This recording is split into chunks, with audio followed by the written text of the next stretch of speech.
4. Shadow Monarch. Oh, right. A thought crossed his mind. This isn't time to dawdle. He'd just witnessed the power of his new skill. He could turn monsters he'd defeated into his soldiers, and there was one monster nearby that he absolutely had to make his minion. He climbed to the top of the pile of armor that once was the Iron Golem. From this higher vantage, he was able to scan the whole dungeon at once. Jin-Woo squinted, and there it was. He immediately headed in that direction. TMP, TMP, TMP, TMP. He was so impatient that he arrived in a matter of seconds even without using dash. Gulp. Jin-Woo swallowed nervously as he looked at the lifeless husk he wanted to use shadow extraction on. The knight was in the exact same spot where Jin-Woo had left it. Igris the Blood-Red.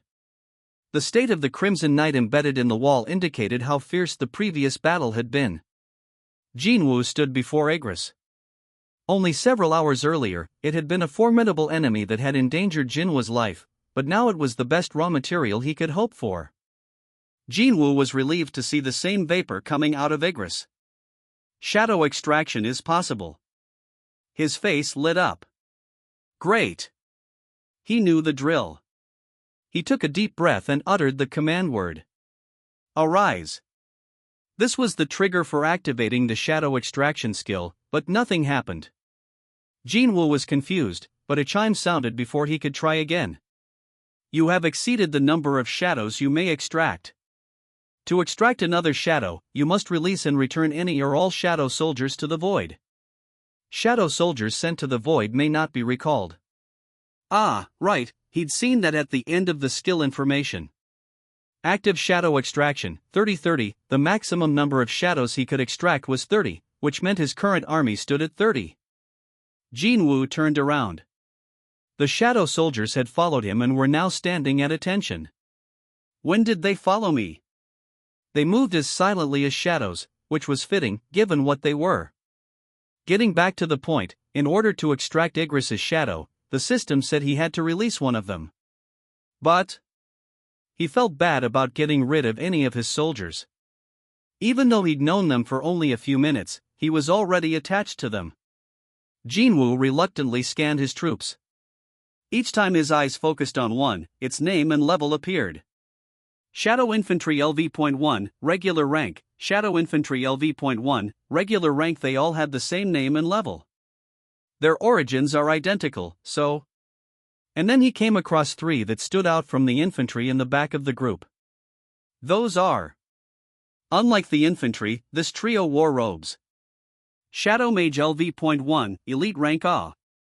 Jin-Woo quickly made the connection. They were the three mages who had controlled the Iron Golem. They, too, had become undead with his command. 27 infantry and 3 mages. This was why being rare was to one's advantage. He exempted the mages from his selection, as they were fewer in number, and eventually settled on an infantry soldier next to him. Apologies. Release. FWSH. The soldier turned into black smoke, which dispersed in the still air, leaving no trace. Jin-Woo looked apologetically at the spot where the soldier had stood before refocusing his attention on Igris. He'd had to sacrifice one of his precious soldiers to make Igris a shadow. This had better pay off. He struck while the iron was hot and attempted the extraction right away. Arise. Igris's previously motionless shadow began to twitch as if it were coming to life. Let's go. He squeezed his fists tight. He had a good feeling about this. Beginning shadow extraction attempt. Attempting to extract, what would Igris look like as a shadow? Jin-Woo's palms were sweaty in anticipation. But then... Tink! A message appeared, accompanied by an alarm that sounded like metal snapping. Shadow extraction has failed. What? You have 2 attempts remaining. Phew. He let out a sigh of relief when he saw he had a couple more chances. It did say something about that. The explanation had mentioned that the extraction failure rate increased according to the target's ability level, but he was still taken aback when it actually happened. Since this was his first failure, it felt like a slap in the face. It also seemed like there was a limit to how many times he could try. I have 2 chances left. If he failed both times, would Igris return to the void like the soldier he had sacrificed? Thinking about the worst-case scenario made him anxious, so Jin-Woo shook his head to clear it. Let's not be so negative. Just think positive. Ask and ye shall receive, right? He attempted an extraction for the second time, filled with a mix of apprehension and eagerness. Arise. But his hopes were shattered. Tink. Shadow extraction has failed. You have 1 attempt remaining. Igris was as much of a pain in the ass dead as it had been when it was alive. Jin-Woo hadn't wanted to consider the possibility of failing twice, but... Phew. The hunter exhaled hard. There were no more chances after this. This was his last shot. He closed his eyes and cleared his thoughts. This might all come down to probability. Or maybe he wasn't feeling desperate enough. He slowly opened his eyes. It felt like the vapor emanating from Igris was reaching out to him, pleading for rescue. Jin-Woo's face turned solemn. He extended out his hand as if trying to take the smoke by the hand. Arise. He didn't do it on purpose. Jin-Woo didn't realize it in that moment, but his voice was grave and rang through the room. And then... Whoa-hoa! Out of nowhere came a chilling moan, and a cutting wind blew through the room. Is this... Jin-Woo's face lit up. The same phenomenon had occurred when his soldiers first rose out of the shadows. Hiya, like he thought, once the moaning ended, a long black arm emerged out of the shadow. The moment the hand touched the ground, a message materialized. Shadow extraction successful. Jin-Woo cheered. Yes. His success tasted sweeter because it had followed 2 failed attempts.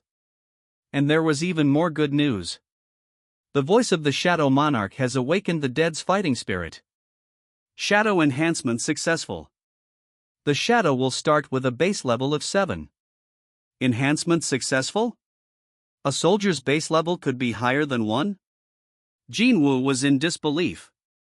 Just as the message had said, the newly spawned knight was labeled as level 7. Ha! Jin-Woo exclaimed. Igris looked just as he remembered, with the long mane on the helmet, armor of a refined design, and a majestic cloak. The only difference was that the once blood-red armor was now as black as night. Other than that, everything else was identical. If he didn't know better, Jin-Woo would have mistaken this for Igris coming back to life. But... the reborn Igris held no hostility for Jin-Woo. He stood there silently awaiting his orders. Ba-dump, ba-dump. Jin-Woo's heart raced as he gazed upon Igris. He had a smile on his face. But something struck him as strange. Jin-Woo's gaze moved to the space above his creation's head. Where's his name? LV.7, knight rank instead of a name, there were question marks. His rank is different, too. Jin-Woo knew Igris's level would be higher because of the enhancement, but Igris seemed quite different from the infantry. Had the system read his mind? It sent a message with impeccable timing. Ping. You may bestow names upon shadow soldiers of a knight rank or higher. Bestowed names will be kept until a shadow is released. Please choose a name. A name? Jin-Woo felt lost at this unforeseen request but then smiled in relief as he remembered that this creature already had a name. Continuing to use it shouldn't present a problem. Please choose a name. The message flashed, as if urging Jin-Woo to call the soldier's name. He opened his mouth. Igris the Blood, wait a minute. Jin-Woo would have to refer to the knight by whatever name he chose, which meant having to call Igris by his full name whenever he needed him. Just the thought made Jin-Woo cringe. That's way too cheesy. Ultimately, he decided to simplify the name. Igris. Would you like to use Igris? Sure. As soon as Jin-Woo responded, the question marks above the knight's head were replaced with his name. Igris LV.7, knight rank. Even though Jin-Woo was recycling his minion's previous name, he felt proud of what he had just accomplished. It made it feel like Igris was his. My very own soldier. Jin-Woo turned around. 29 other shadow soldiers were awaiting his orders. It was still a small number. Only 30. It could be because his skill level with shadow extraction was still low, or maybe he needed to further increase his intelligence stat. One thing was for sure, his ranks would only grow. I have a legit army. It wasn't an army of skeletons and rotting corpses but an army of shadows. Now, there was only one problem left.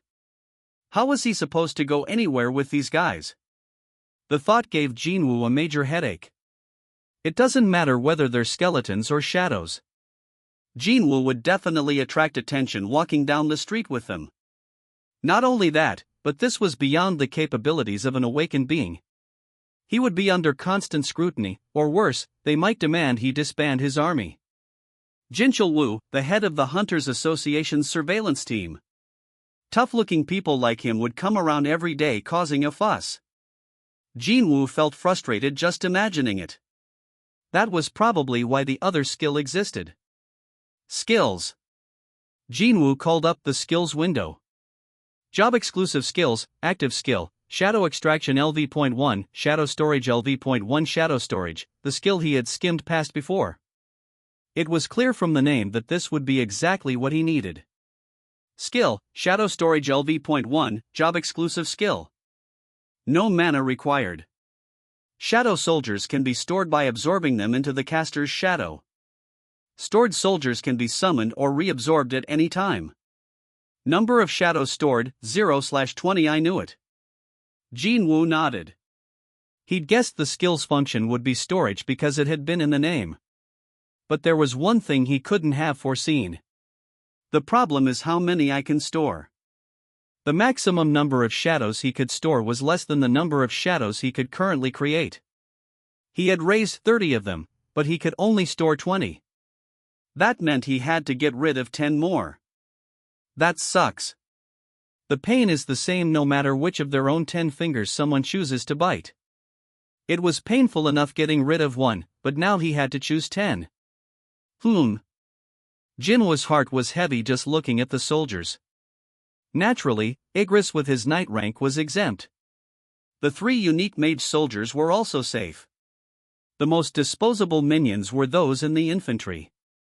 Since he'd released the soldier closest to him the last time, this time Jin-Woo went with the 10 at the back. I'm sorry. He prayed for them to rest in peace. FWSHHHH. In an instant, the soldiers turned to dust and were gone. It didn't upset him as much as the first time. Is that what happened when one got used to saying goodbye?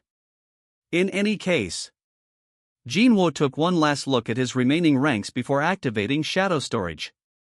All the soldiers melted like ice back into shadows, which subsequently pooled at his feet. And now they're absorbed into my shadow. As per the explanation, the soldiers permeated Jin-Woo's own shadow. It was over rather quickly. In the blink of an eye, his army had vanished without a trace. It's hard to believe even after seeing it with my own eyes. He gazed down at his shadow in awe. Then, as if the system had been lying in wait, multiple chimes rang out. Ping. You have tested all the job-exclusive skills. You have completed the job change quest. The exit gate will be generated. It's finally over. It had been a long and difficult journey. Jin-Woo took one last look at the dungeon and was overcome with emotion. Evidence of hard-fought battles could be seen throughout. Crushed knights, cracked walls, a toppled pillar. The iron golem responsible for toppling the aforementioned pillar was now a pile of scrap metal. But he'd certainly been well compensated for all the trouble he'd encountered here. He'd earned a new job and new skills as well as his own powerful army and countless items. He curled his lips into a smile and, without looking back, turned away from the dungeon. The gate leading to the outside world was waiting as if to congratulate him on a safe return. As soon as he set one foot through the gate, his environment instantly transformed. He was back at that empty patch on the hill, the very spot where he'd accepted the job change quest. It was already 5 o'clock in the morning, almost sunrise. Jin-Woo winced when he saw what time it was. If I knew it was going to take this long, I would have told Jaina beforehand. Thankfully, there had been times back when he worked for the association that he'd come home late because the raids had taken longer than expected. He looked over his shoulder. The gate he'd just exited was already gone, as if it had never been there. Ha! Looking at the empty space, it felt as if he'd been in some kind of twisted dreamland until now. But there was no way it could have just been a dream. Jin-Woo thought of his soldiers with their inky black armor. As soon as he did, they emerged from his shadow. At first, he'd regarded them as monsters. Shadow soldiers, beasts that had strolled out of shadows of the dead at his beck and call. But if they were monsters, what would one call the person who created and commanded them? Jin-Woo smirked. I guess they can call me whatever they like. Jin-Woo recalled the shadows. His footsteps were light as he made his way down the hill. Jin-Woo slept until well past noon. Since the sun was already rising by the time he'd gone to bed, this was understandable. Ring. His cell phone disrupted his slumber. His hand fumbled around his pillow and grasped his phone after much difficulty. Jin-Woo answered without opening his eyes. Hello? His voice was heavy with sleep. Whoa. Are you still sleeping? Do you know what time it is? Jaina's appalled voice came over the receiver. In response, he asked, What time is it? 2 in the afternoon. What? He squinted at the screen to check the time. It was true. You remember that the parent-teacher meeting is today, right? She sounded worried. Jin-Woo slowly pushed himself up. When is it again? 5 o'clock. Don't worry, I'll be there. You're the best. Call me when you're almost here, okay? She asked sweetly before hanging up. Scritch. Jin-Woo ruffled his bedhead before lethargically getting up. It'd be tight if he got ready now. It's my little sister's homeroom teacher, after all. The person in charge of her senior year of high school. The most crucial moment of Jaina's education. So I can't just wear whatever, can I? He opened the closet to look through his outfits but was greeted by a musty smell. That wasn't a good sign. Jin-Woo grimaced. He continued sifting through his clothes, but the only acceptable outfit he could find was the old suit he'd worn once at his own high school graduation. Does this even fit? Jin-Woo tried on the suit, and as he suspected, it was too tight and hard to move. I'm definitely bigger than before. It was even more obvious when wearing his old clothes. They were almost bursting at the seams. So what now? As Jin-Woo thought about what he could wear, he spotted the bank statements and checkbook he'd received from Jinho. They were for the account where the money from selling essence stones was deposited. He looked back and forth between the tight clothes he was wearing and the official documents, and a smile slid across his face. It has been a while since I've gone shopping. Before he could do that, though, he had one small thing he had to take care of. Well, not exactly one small thing. He peeled off the tight suit, sat on the edge of the bed, and called up the stat window. Stat window. A long string of words materialized in front of his eyes. Ping.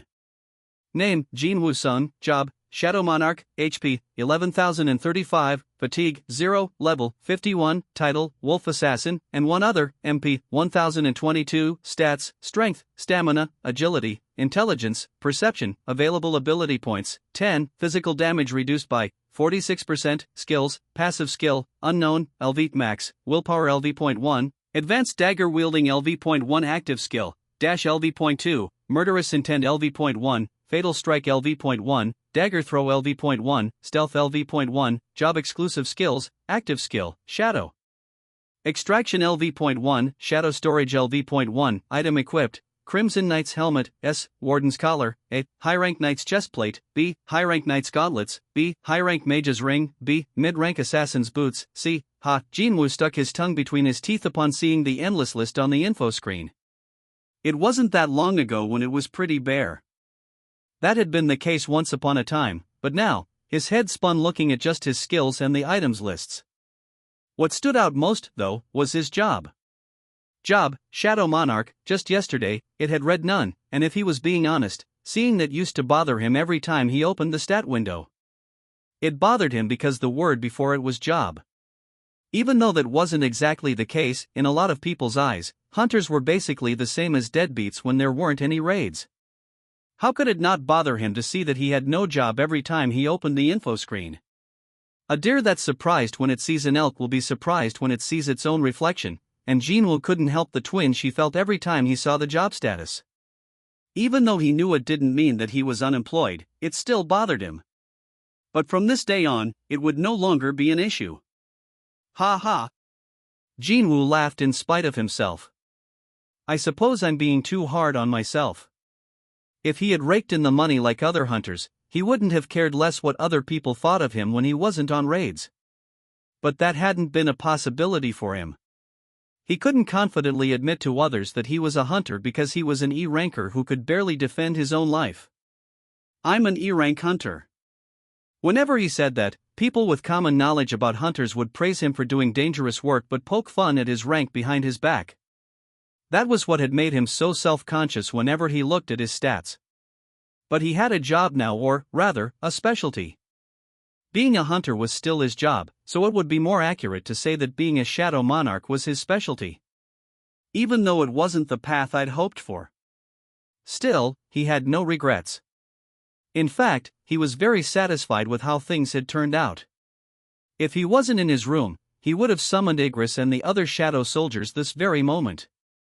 Jin-Woo wanted to test just how powerful his minions were. If they could access 100% of the strength they had when they were alive. That's probably not the case, though. But he was giddy imagining it. Ba-dump, ba-dump. He excitedly ran through several raid simulations in his head. He became curious as to how Jin-Ho would react to all this. Ha!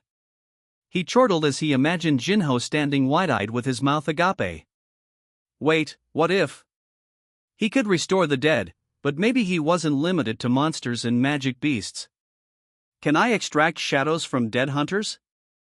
Of course, he didn't want to imagine such a situation happening with a human being. Summoning an undead soldier from a dead person's shadow. Just thinking about it gave him the willies. But, despite this, what if I can get the shadow of an A or S rank hunter? The power he'd have would be inconceivable. If shadow soldiers had even half the power from when they were alive, he and his army would be able to clean out a high-rank dungeon on their own. His heart danced at all the possibilities. Ba-dump, ba-dump, ba-dump. But Jin-Woo shook his head. Turning a human into the undead is. That would be crossing a line. Whether he could was beside the point, he wouldn't want to stoop so low. He might consider it if the deceased was an asshole who deserved it, but it's not like there are a lot of opportunities to fight other hunters. Even if such an opportunity ever presented itself, there would be several problems. Chief among them being that a human wasn't the same as a monster or a magic beast. Right. For now, he was satisfied with the soldiers he had. Besides, I have Igris, who used to be a dungeon boss. A level 7, night-rank shadow soldier. How powerful could he be? Jin-Woo couldn't wait for the next raid to find out.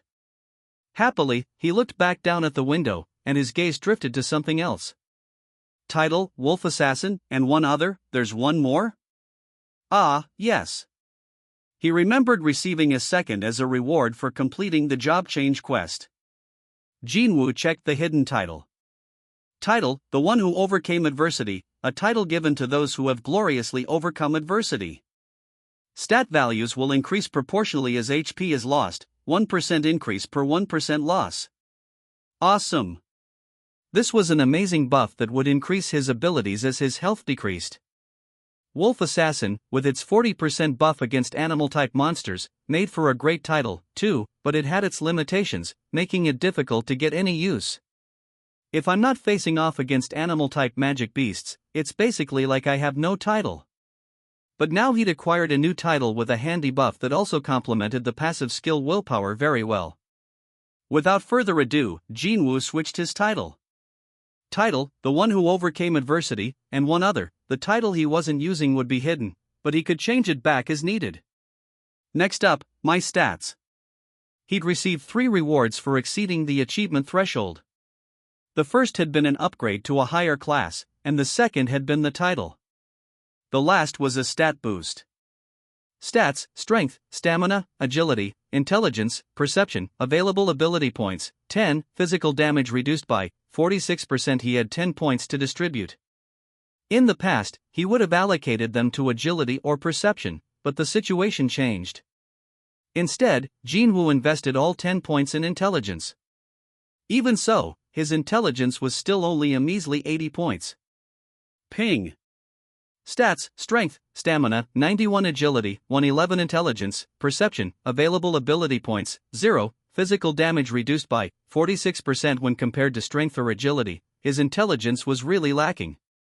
It was even lower than stamina, which he'd ignored for a while when he had decided to focus on raising agility.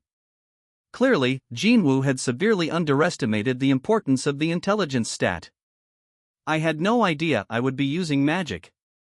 His plan for the time being was to invest any ability points he received in intelligence. That being said, he wasn't planning on changing his fighting style. The new skill I received is also an assassination type anyway. During the course of the last battle, he'd gained a new skill, dagger throw. Obviously, this was a skill pertaining only to daggers.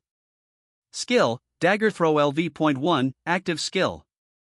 30 mana required. Cause damage by throwing a dagger. The higher the level of the skill, the greater the accuracy rate and damage will become. As I thought.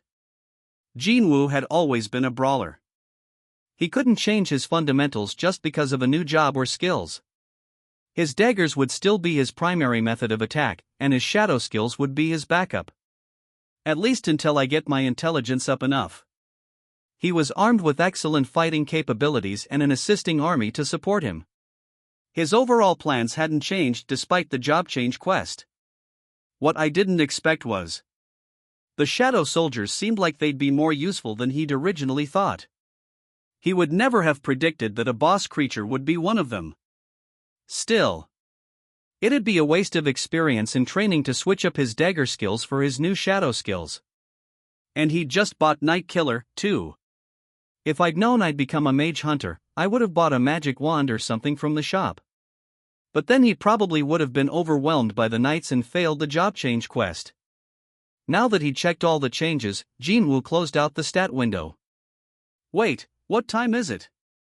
20 minutes had flown by just like that. He scratched his head. I'd better pick up the speed. Jin-Woo cracked a smile. His stats weren't useful just for fighting magic beasts.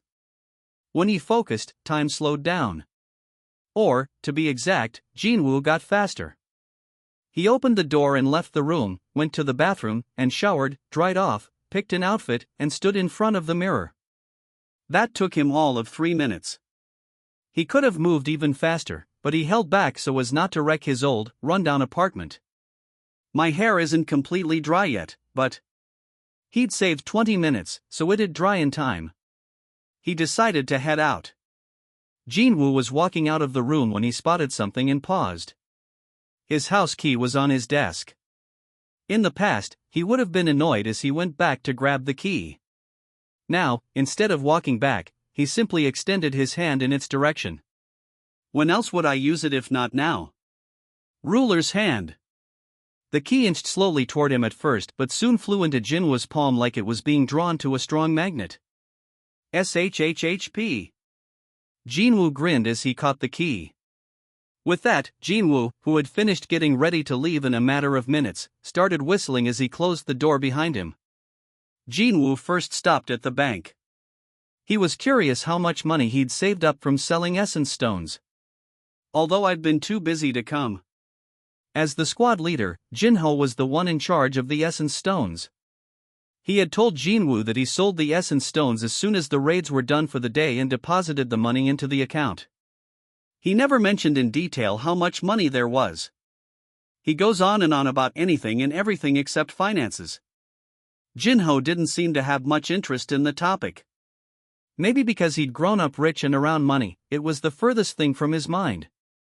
His main topics of conversation were celebrities, raids, and his favorite movies and songs. Though it was difficult to call it a conversation, Jin-Ho did most of the talking with Jin-Woo pitching in occasionally. Now that I think about it. Despite being very talkative, Jin-Ho never mentioned his family. That was interesting. That had been the case for as far back as Jin-Woo could remember, from the very first time they'd met. Just as Jin-Woo concluded that this was odd, he arrived at the bank. I picked the wrong day. The ATMs were undergoing maintenance, so he had no other choice. Jin-Woo entered the bank, took a number, and waited his turn to see a teller. Hello. It was a female teller with a bob cut and a bright smile. She politely asked, "How may I help you?" "I'd like an updated bank statement, please." "Certainly." Still smiling, the female teller took his documents. Jin-Woo looked around while he waited. The place was busy despite being an ordinary weekday afternoon. While he was people watching, the teller's eyes suddenly shot open in shock after seeing his account balance. Whoa! Balance, 1,482,920,000 won. She checked the numbers again, but it was definitely over $1 billion. Plus, this wasn't an amount he'd saved up over time. More than 100 million won had been deposited daily for the past week or so. But he looks so young. The teller had assumed Jin-Woo was a college student who'd come in to update his mother's account, but now she saw him in a completely different light. Her next question was more in her own self-interest. Oh my. May I ask what you do for a living? Her cheeks were flushed, and she peeked at Jin-Woo as if embarrassed about asking a personal question. He responded nonchalantly. I'm a hunter. Ah, she was already nodding before she realized. So the rumors were true. I've heard that hunters earn quite a bit. She'd had no idea their income was this good. She suddenly felt inferior about being an ordinary salaried employee. A minute ago, he'd been a regular customer like everyone else, but now he was someone from an entirely different world. He must be a high-rank hunter. After all, this was not the account balance of your average hunter. This was her first time meeting a high-rank hunter. The extraordinary circumstances made her heart skip a beat. Ba-dump, ba-dump. Her heart beat faster. A young client with a balance in the billions was considered a VIP at the bank. And as a hunter, he was a VVIP. She went into sales mode in order to keep this particular VVIP, pulling products from the bank onto the counter. Our bank has just released a new product only for our VIP clients, you see. Her smile was genuine, not businesslike. Her eyes were fixed on Jin-Woo. Oh, wow. His hair was a bit messy, and he looked like he'd thrown on whatever clothes were lying around. It seemed like she was catching a glimpse of a day in the life of a capable man who had barely made time for this errand in his busy schedule. This product has very good reviews from our clients. Would you like to sign up for it? Jin-Woo declined. No, thank you. Oh. I see. The teller sounded disappointed. Worried that things might get drawn out, Jin-Woo decided to take his leave. Thank you for your help. Have a nice day. He ignored her eyes following him as he left the bank. As soon as the door shut behind him. Phew, Jin-Woo breathed a sigh of relief. He'd noticed the way she looked at him differently once he revealed his job as a hunter. The stares and attention of strangers were common for most hunters, but it was all still new to him. I suppose I need to get used to it. Things would get even worse after he was re-evaluated and assigned a higher rank. He'd heard there were tons of reporters and fans who hounded hunters. Looking up, he spotted a soft drink ad featuring a popular hunter on a billboard on the side of a skyscraper. Before Gates appeared, that billboard had probably featured a pop idol or star athlete. That's right. In this day and age, hunters received more attention and adoration than celebrities. Jin-Woo wouldn't be an exception. Really, the only people who didn't like hunters these days were employees of insurance companies. Putting that aside, Jin-Woo was able to check his balance after leaving the bank. He was gobsmacked. 1,480,000,000. He'd made close to 1.5 billion won from 9 raids. That averaged out to 160 million won per C-rank dungeon. He'd made 180 million won in the C-rank dungeon he'd raided with Dong-suk's squad. That put the average income from a C-rank dungeon between 150 to 200 million won. No wonder the teller was impressed. He checked his balance, and after treating himself to a new suit from a department store, Jin-Woo got a nice haircut nearby, since he still had time left. He was a totally different person from when he'd left home. It really is nice to have money. They say clothes make the man. Jin-Woo looked at his reflection in a store window and rolled his shoulders back. Perfect. At least I'll make a good first impression. He straightened out his clothes before checking his phone and seeing that it was already 4:20. Gina said to get there by 5. If he left now, he'd arrive right on time. Taxi. The taxi pulled up to the front of Gina's school at exactly the time she'd specified. Jin-Woo saw his sister waiting for him. Gina. It took a moment for her to recognize him. Jin-Woo? She blinked. Are you really Jin-Woo Sung? Don't you recognize your own brother? Her voice raised as she looked him up and down. You look like a different person. What, did you want me to wear flip-flops and sweatpants to this meeting? Wow, Gina could only stare. Your chin's about to fall off. I'm going ahead. Since it didn't look like his sister was about to show him the way, he started off. Jin-Woo had been a student at this school 5 years ago, so he knew the building like the back of his hand. The only place a parent-teacher meeting could be was either the faculty room or the guidance counselor's office. Since this meeting was regarding Gina's university application, he guessed it was probably the latter. Jin-Woo's strides quickened. Hang on, wait for me. Gina rushed to keep up with her brother. Hello, sir. Oh, hello. Jin-Woo greeted several teachers along the way. They all stopped and stared after him. Who is that? A graduate? But how could I forget such a distinguished student? Is he a new teacher? It wasn't just the faculty who turned to look his way. Wow, he's cute. Who's that? Isn't that Gina with him? Must be Gina's older brother. He's pretty cool. A fit body and a fashionable suit were the surefire combination that would make any average-looking guy turn the heads of high school girls. Not that Jin-Woo was interested in any of this. The whisperings of high school girls went in one ear and automatically exited the other. On the other hand, Gina was having tons of fun. She was picking up everything being said about her brother.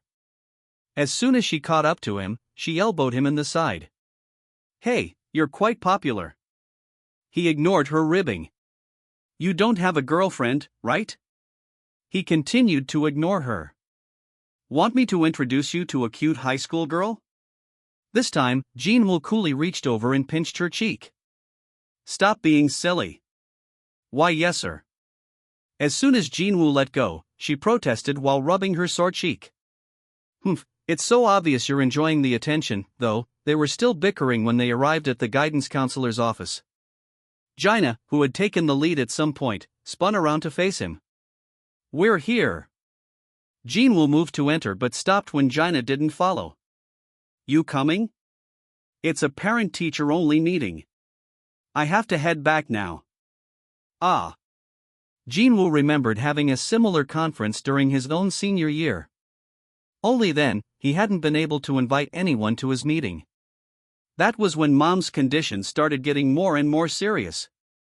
She had been in and out of the hospital a lot back in those days. Jin-Woo hadn't told his mother about the parent-teacher meeting because he thought it would be too much for her and, as a result, ended up having to deal with his homeroom teacher's annoyance. Remembering all that made him understand why Gina had been so anxious about the meeting today. Jin-Woo smiled at her. Studying late again tonight? Yeah. You can head home without me. Got it. His hand sneaked up to her hair and mussed it. Study hard. I'll see you at home. Hey, I told you not to do stuff like that. See you later. Jin-Woo grinned at her as he entered the office. Gina pouted as she fixed her hair. Still treating me like I'm a child, not that she really hated it. But had anyone seen that? She furtively checked to make sure the coast was clear before relaxing and skipping back to class. If Jin-Woo had to sum up his first impression of Jaina's homeroom teacher in a single word, it'd be virtuous. Jaina's older brother? She was a middle-aged lady with a kind face and the type of smile that put people at ease. The woman didn't question Jin-Woo being there in lieu of a parent, perhaps because she was aware of the family's situation. Pleased to meet you. I'm Jaina's homeroom teacher. Who knew she had such a wonderful brother? Ha ha. After receiving such a warm welcome, Jin-Woo bowed politely. I've never seen her before. She must have started at the school after he had graduated. People say the first impression is the most lasting, and he found himself able to relax after they exchanged greetings. Even though I'm younger than she is, she's addressing me politely. Jin-Woo didn't think his sister would have any problems in her senior year with a homeroom teacher like this. Please have a seat. She sat back down, and Jin-Woo took a chair across the table from her. You have nothing to worry about concerning Jaina. It was a standard parent-teacher conversation. The dialogue flowed easily. Jaina was a model student, so there was no reason for concern. You're aware that Jaina wants to go to medical school? Yes. The teacher began reading off some notes she'd prepared. Jaina's mock test scores are all excellent, and her grades are very good, so I think she has a great chance. Best not to pressure her too much, though. Jin-Woo silently nodded in agreement. The passion on the teacher's face told him that she had high hopes for Jaina. Usually, teachers assigned to senior classes were stressed out about their students' grades, since their scores would basically determine their future. I hear a lot of teachers try to avoid being assigned as homeroom teachers for seniors. He'd heard that male teachers were often forced to take the senior classes. All things considered, Jin-Woo was thankful that Jaina's homeroom teacher seemed to genuinely care. As Jaina's guardian, he was grateful for that fact. About 15 minutes later, the meeting was coming to an end. Well then, Jin-Woo was about to get up when the teacher cautiously asked him another question. I heard you currently work as a hunter? Her demeanor turned serious. Jin-Woo sensed that she was getting at something. Yes. If Jaina awakened, would you allow her to become a hunter? No, never. Jin-Woo was firm in that regard. He didn't even have to think about it. Her expression grew somber. That's what I thought. As Jin-Woo gave her a puzzled look, she seemed to come to a decision and resolutely asked him, could you please do me a favor? Jin-Woo nodded. If it's something I can do, he decided to hear her out. She was his sister's homeroom teacher, after all, and he didn't want to leave a bad impression by rejecting her outright. She started talking quickly, like she was concerned he might change his mind. There's another female student who awakened and is trying to quit school. She stopped coming to class a while ago. Aha! This was common. Newly awakened people tended to think of themselves as special despite having no experience and not understanding the reality of being a hunter yet. They didn't realize that very few hunters actually became rich and famous. The teacher sighed loudly. If she keeps skipping class, the school will have no choice but to take action, though even if she becomes a hunter, shouldn't she at least graduate from high school first? Jin-Woo nodded in agreement. His positive response put her a little more at ease. Could you help me persuade her to graduate at least? She managed a small smile. Jin-Woo was curious about only one thing. What rank has she awakened as? As far as I've heard, it's the lowest rank, E rank. She'll get herself killed. He mentally tooted. E rank hunters had to be extremely cautious even when entering a dungeon. If they carelessly set foot in one, it would lead to injuries or even death at least 9 times out of 10. It would break his heart to hear a girl his sister's age going through that. However, in the end, it would all boil down to her choice. No one could make her do anything. Jin-Woo felt bad for the girl, but he didn't want to take time out of his busy schedule just to nag at someone about how to live her life. I don't have any confidence I'll succeed. Not that she'd appreciate it anyway. Jin-Woo was about to decline the teacher's favor and get up when Jaina knows, too. He found it hard to stand after hearing the name coming out of the teacher's mouth. He confirmed once again. Sorry, what was the student's name? Asterisk asterisk asterisk asterisk asterisk. Do you know her? Korea really was a small country, after all. Ha! Jin-Woo was speechless. Meanwhile, at the home of Myung-han Yu, chairman of Eugene Construction. Since that morning, expensive import cars had been driving in and out of the residence. The reason for this was the ancestral memorial ceremony for Byung-chul Yu, the first chairman of Eugene Group, which was to be held later that evening. Myung-han Yu was the richest man in the business sector, and Byung-chul Yu was his father. As the eldest son, Myung-han performed the ceremony every year regardless of how busy his schedule was. As Myung-han's influence was unparalleled, the entire Yu clan attended the ceremony every year as well. The president of a security company, the chairman of a pharmaceutical company, the president of a department store. Many of them were powerful people themselves, and their children were also the elite of the elite. With one exception. Said exception sequestered himself in a quiet corner away from everyone, even though no one had ordered him to. It was Jin-ho. Boring. He wished this would be over soon. Going on raids with Jin-Woo was 1,000 times more fun than this. He wondered what the boss was doing now. Jin-ho really couldn't imagine what Jin-Woo did on days off.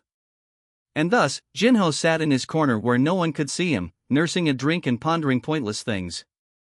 That's when he heard a voice he loathed. Hey! It was him. Standing behind Jin-ho was someone who was undeniably a capable man, a shining example of an elite. Tall and sporting expensive frames, he was Jin-sung, Jin-ho's older brother. He was also the heir apparent of the Eugene construction empire. Jin-sung got right in Jin-ho's face and looked down at his younger brother. Stop acting like a brat. Our relatives have arrived, so you should come and greet them, too. Leave me alone. Remember that every stupid thing you do reflects poorly on father. There was no love for his brother in Jin-sung's overtly dismissive words. The dislike was mutual, but Jin-ho didn't have the guts to stand up to him. His feelings weren't unfounded. Jin-sung was a prodigy among prodigies and claimed the #1 spot in anything and everything. It wasn't just his grades, either. After he'd graduated, Jin-sung helped his father with various business ventures, all of which flourished. Compared to his older brother, Jin-ho didn't have anything to brag about. He'd barely even gotten into university. Jin-ho always felt small next to him. Pathetic. Tsk, tisk. Jin-sung frowned at Jin-ho hanging his head, then arranged his features into a pleasant smile before striding away. Uncle. Oh, hello, Jin-sung. Jin-ho could lift his head again only after his brother left. This was why he hated coming home. If it hadn't been for the memorial ceremony. As Jin-ho continued to sigh, he heard an alluring but sharp voice coming from behind him. Unbelievable. He's so full of himself. Jin-ho turned around. It was his cousin Soo-Yun-yu, who was a year older than him. Did you hear what he just said? Seriously, Soo-Yun approached Jin-ho and patted him on the shoulder. She put on a sour face. Watch this. Pathetic, tsk, tsk. Pathetic, tsk, tisk. Jin-ho burst out laughing at Soo-Yun's impression. Pfft, ha! Stop it. I'm not in the mood. Pathetic, tsk, tisk. Ha ha ha ha. I said stop. Being close in age, they were good friends. Soo-Yun stopped in front of Jin-ho. Why do you let him walk all over you? What do you mean? You're an awakened being. Or are you telling me you can't take him? So? You think I should beat him up? Well, maybe not that, she bit her lip. What would his father do if Jin-ho landed a fist on his so-called successful brother? Even imagining that was horrifying. She understood perfectly why Jin-ho always let his brother steamroll him. She glared in Jin-sung's direction. In any case, he's still the same asshole. She disliked Jin-sung as much as Jin-ho did. She was one of a select number of people who knew the real Jin-sung hidden under his polite demeanor. But Jin-ho didn't agree with her, and it wasn't because Jin-sung was his older brother. It was because he wanted to beat his big brother fair and square instead of talking behind his back. As he stayed quiet, Soo-yoon carefully asked, "So, are you still going to go ahead with that plan?" "Ha? You wanted to become the guild master to show him up." Jin-ho smiled instead of answering her. Who would believe him anyway? He'd be lucky if people didn't laugh at him. A match between Jin-ho and Jin-sung. Still, his chances of winning had massively increased thanks to his trump card, Jin-Woo. If I can just get a guild master's license. It was doable.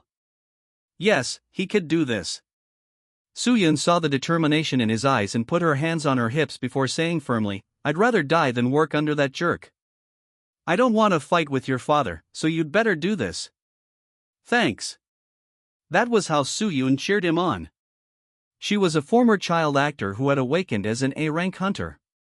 Add the fact that she came from a mega-rich family, and she was one of the most sought-after hunters in Korea. She'd turned down all their offers and chosen to model from time to time instead. However, she'd recently received an offer she couldn't refuse: become a founding member of the Eugene Guild. It was a direct order from Chairman Myung-han-yu himself. Soo-yoon couldn't reject her uncle, but she didn't want to work for Jin-sung. She had a lot of concerns. Still, though she found it difficult to rely on Jin-ho, she had no choice but to place her faith in him. VMM. Soo-yoon gestured to the phone vibrating in Jin-ho's pocket. "Aren't you going to answer that?" "Oh." Jin-ho's mind had been elsewhere, so he belatedly reached for his phone. The number on the screen was a familiar one. Boss's face lit up after seeing the caller ID. "It's me, boss." He answered enthusiastically. Yes, boss." "No, I can go." "Yes. I'll be right there, boss." He hung up. Soo-yoon was curious as to what had caused his mood to do a 180 like that. What? Who was that? But there was no time to explain it to her. The boss needed him. Because Jin-ho also wanted out of this place, his only thought was how to leave as quickly as possible. "I'll tell you later." Soo-yoon blinked at Jin-ho as he rushed off. What's gotten him so excited? Jin-ho always looked like a sad sack at every family gathering, but he'd seemed different just now. Never thought I'd see the day. She definitely needed to grill him about this some other time. Meanwhile, Jin-ho searched for his father. Dinner would be served soon, and he wasn't allowed to skip a meal without his father's permission when the whole family and other relatives were in attendance. Jin-ho located his father talking to some people in the distance. The man had a face resembling a tiger and a strict personality. Jin-ho found it difficult to deal with his father.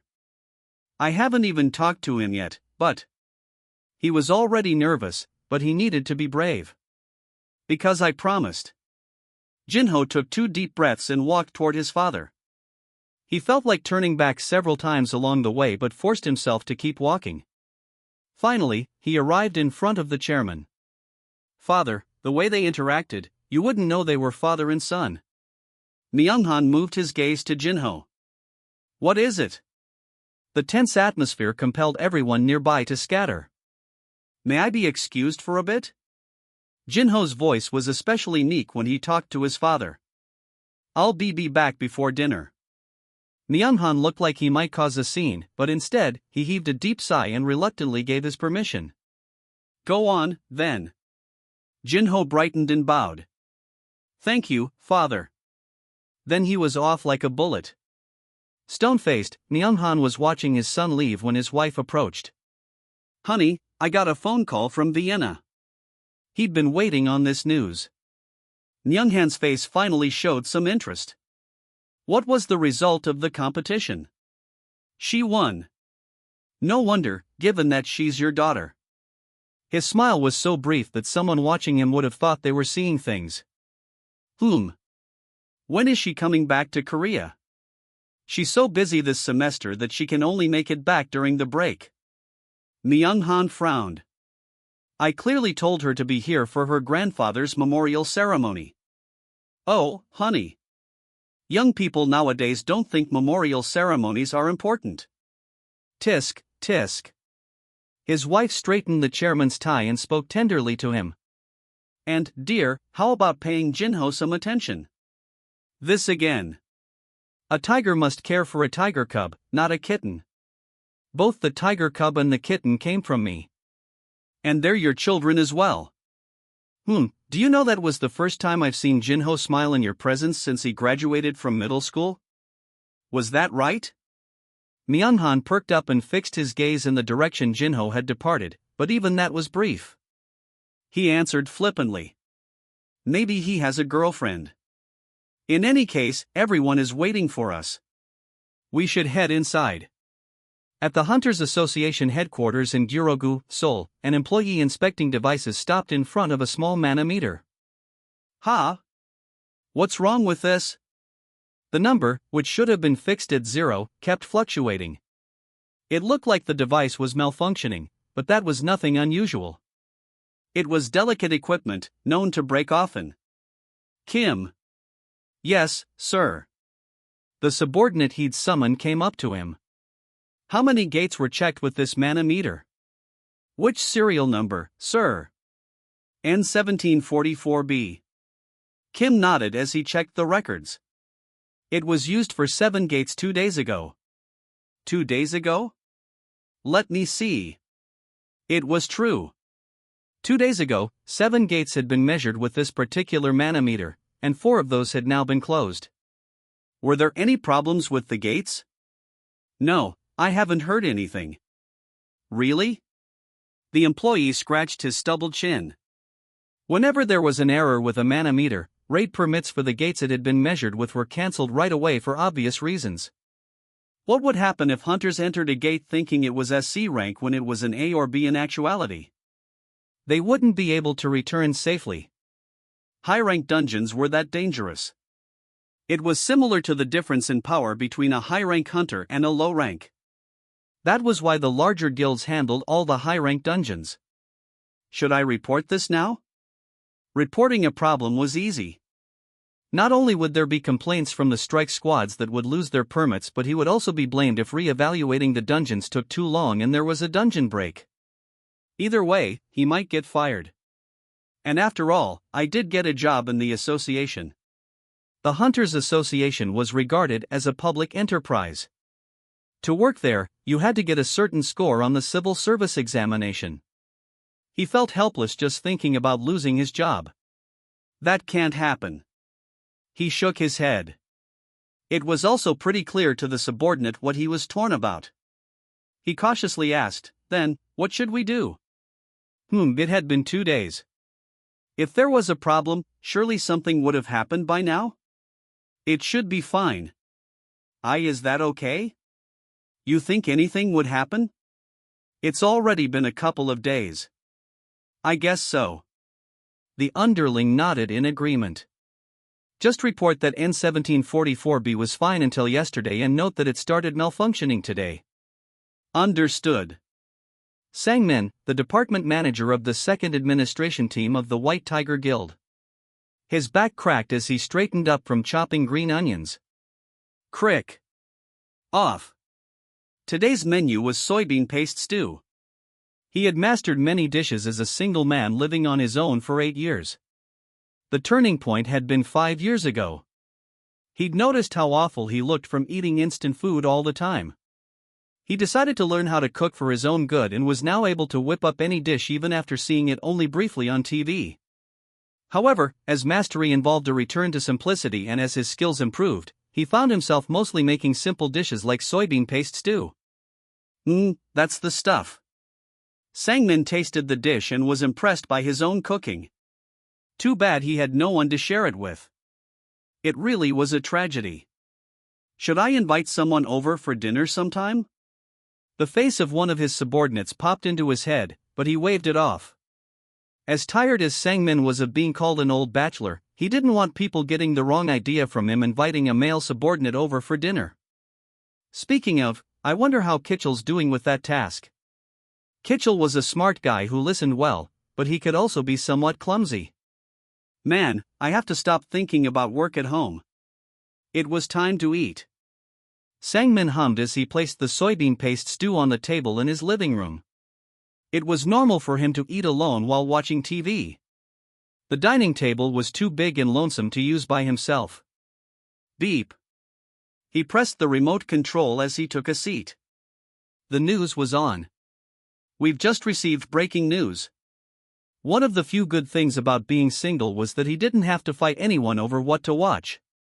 The TV was basically fixed on one channel. Sang-min scooped up some rice with his spoon as he watched the screen mounted on the wall. A suspicious explosion at the Hunter Command Center building in Washington, D.C., has shocked the nation. Unconfirmed reports indicate fighting among S-rank hunters as the cause. That's ridiculous. Absolutely ridiculous. He shook his head at the unfortunate news as he listened to the broadcast while carefully selecting which side dish was to be his first bite. There weren't many to choose from, though. The first has to be kimchi. CCTV footage from near the command center shows a crack suddenly appearing on the side of the building and it didn't matter what the news anchor said. Sang-min was completely focused on putting a piece of cool kimchi from the kimchi fridge on some steaming rice. As he was finally about to take a bite, his phone rang loudly. Oh, come on. Who is it now? Sang-min grumbled as he grabbed his phone, but he rushed to answer it when he saw the caller ID. This is Sang-min. It was Jin-Woo.